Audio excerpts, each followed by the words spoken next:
राम राम जी।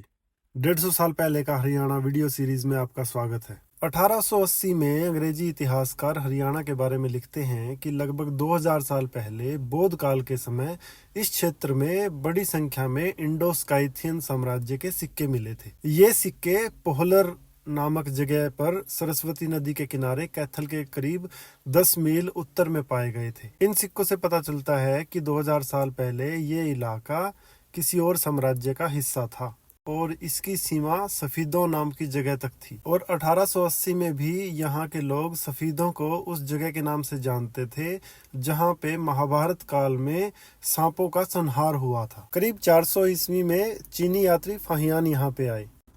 उसके लगभग 235 साल बाद हुएंग त्सांग यहाँ पे आए। उस समय ये पूरा इलाका थानेसर के राज्य में शामिल था। उन्होंने महाभारत की कथा को एक बेहद रोचक और अनोखे रूप में बताया। उन्होंने यहाँ एक गोमिंदा मठ, एक मोनेस्ट्री का भी जिक्र किया, जिसके बाद जनरल कनिंगम ने उसे गुनाना गांव के पास बताया था।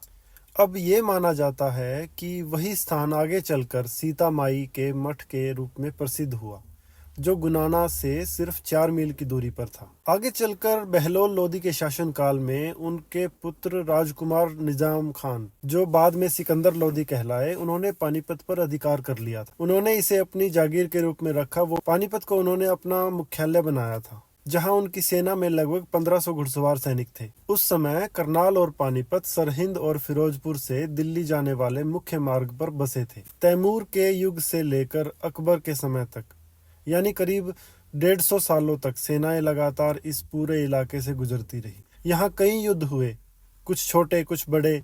यह थी पानीपत क्षेत्र की कहानी, पहली लड़ाई से बहुत पहले की, जहाँ इतिहास की नींव खुद धरती के नीचे दबे सिक्कों से लिखी गई थी। अगर आपको भी इतिहास में झांकना अच्छा लगता है तो जुड़े रहिए मेरे साथ। तब तक के लिए राम राम।